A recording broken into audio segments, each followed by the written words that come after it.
in Judo, any position is fair game. Like in Western style wrestling, the guy goes on his back and his shoulders touch the mat, the referee slams the mat, pin, right? High school wrestling, freestyle wrestling or whatever. Or you watch the professional wrestling, he has 1, 2, 3, All right. Well, in our game, what we do, being off the back is okay. We can fight off the back pretty good. Not so much flat on the back. We want to be on our hips. But from being in the bottom position, you can turn that into an offensive position rather quickly if you know what you're doing.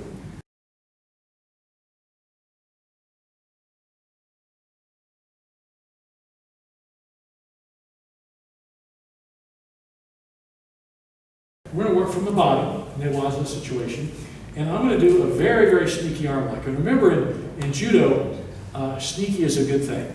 Okay, sneaky is a good thing because he didn't see it coming, and I'm going to get him to tap, and that's what I really want to happen. So sneaky is a good thing. Whether it's a throw or ground work, we want it to work. So we're going to work Ude Garami, bent arm lock, or the arm entanglement. Ude means arm, and Garami means to wrap something around, to wrap around something, to entangle it. So it's arm entanglement. Okay, so that's what we're going to work on here right now. So anyway, so I'm on the bottom here. Again, fighting. He's on his knees. All right, again, just because I'm on the bottom doesn't mean I'm losing. Now, this may not be my main preference to where I'd like to be, but if I know what I'm doing, I can make it work for me too. So it's not, if I choose to be on the top position and get his back, that's great. But I also have to have weapons from down here too. Okay.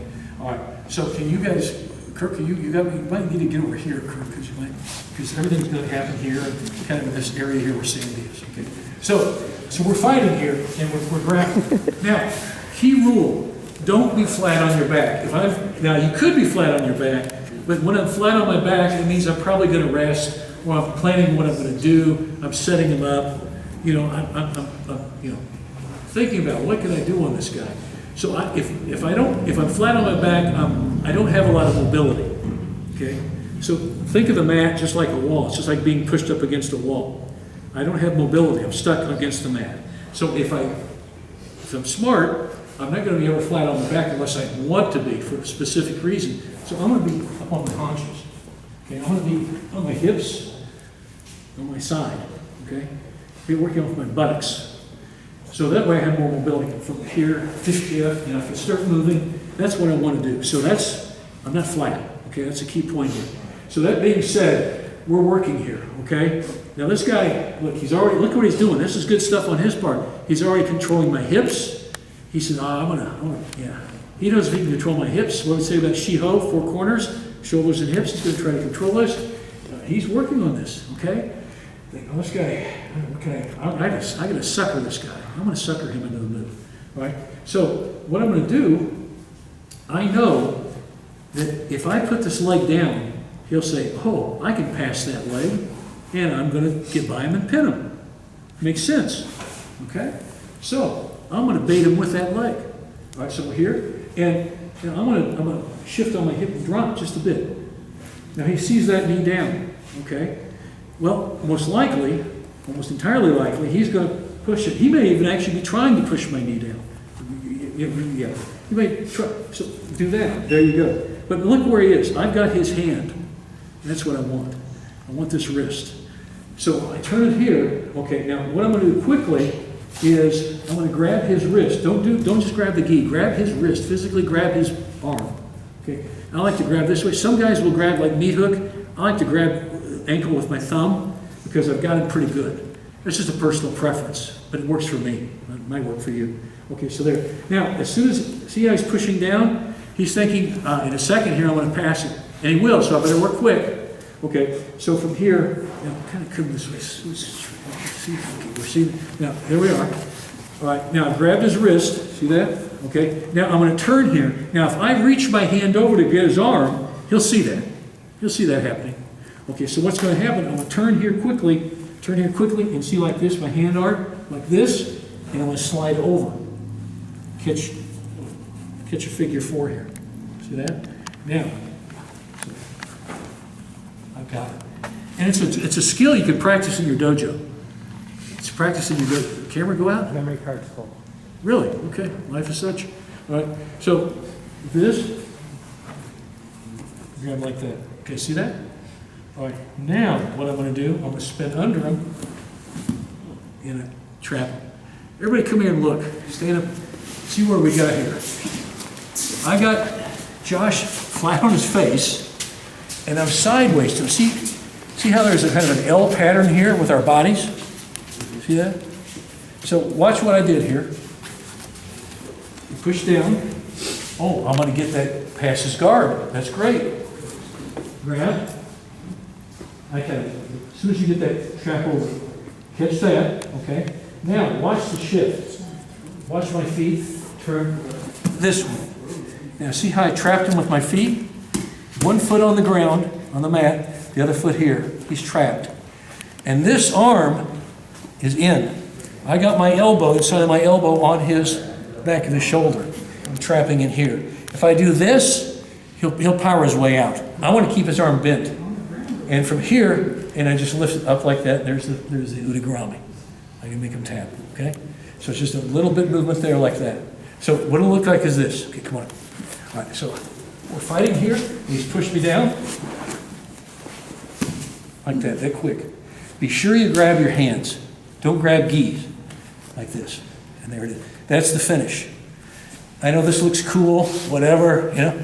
You want to be efficient and control them. And this is where I can best control them. Leg across this belt line. My knee is bent in here like this on the mat. And I've got stability here. And I'm finishing here like this and cranking it up. You know, if you let him straighten out, he'll get out. He'll power out of it. You don't want that to happen. So, like this. See here? Shift. There. Now, make sure he's on his face on the mat. If he has posture, if he's postured up, he'll get away. So I want to keep him there. And you can finish it there. Okay? It is sneaky. And you should be able to actually, with this arm lock, pretty much with any newaza or grappling situations, guys, you should be ambidextrous. You know, often we have a favorite side of our throw, and we do. We might be righty or lefty, that's cool. But in newaza, try to be as ambidextrous as possible, do both sides. So when you drill, you'll do one side and the other. When you're learning this here today, if you've never seen this before, just get good at one side. Then in your dojos, when you go home, practice on the other side too, and then drill on both sides, because they work. You never know which way he might try to pass your guard. Make sense to everybody? Right. Everybody see it? Let's have fun. Let's go.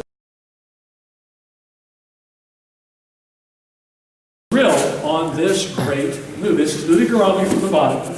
And here's how we can drill on it very efficiently. So, and remember earlier I said you want to be able to be both right side and left side, ambidextrous in your newaza move as much as possible. This certainly is the case in this arm lock. So the arm lock is the Ude Garami from the bottom. And just demonstrate the Ude Garami. Just one, there you go. That's the Ude Garami working, right? We just did that. Okay, now, let's start. Now, what's going to happen? Here's the drill. Now, and this really does, it's a good efficient drill. We do it for time. I'll say, okay guys, you got a minute, do as many repetitions that are good, not for speed, that are good and efficient that you can do, say, in a minute or 30 seconds or whatever time you wish. Or you can say, okay, I'll do 10, I'll do a set of 10 or 20, you do a set of 10 or 20. It's totally up to you. But what Eric's going to do, he's going to go one on the left and one on the right, vice versa. And he's going to grab the wrist, and look how he's shifting. And he's just back and forth. He just shifts back and forth. He's never flat on his back. If he has flat on his back, he shifts quickly. And he just keeps working back and forth. And that's the drill. Just a back and forth Ude Garami drill. And he's making sure each time he grabs the wrist, traps the arm, he doesn't put him in an arm lock each time. He just puts him in position for the arm lock each time. And he just goes back and forth, back and forth. And I'll say, okay guys, do a minute of that or 30 seconds, whatever. Many good ones as you can get. And then the other guy, okay, it's a back and forth. But this is a good way to learn the arm lock, to drill on it. It's like doing uchikomi for a throwing technique. It's Ude Garami uchikomi, all right? But also it teaches you to go to the other side. So you see how he went not just one side to the right, he also worked to the left. So this is what we'll have you guys do. Okay, why don't you guys do, say, 20, I'll do 20, then you'll do 20. One to the right, one to the left, one to the right, one to the left. I get 20 in all, and he'll do 20 in all. Same thing. We'll do that, and then we'll work on some other skills. Make sense?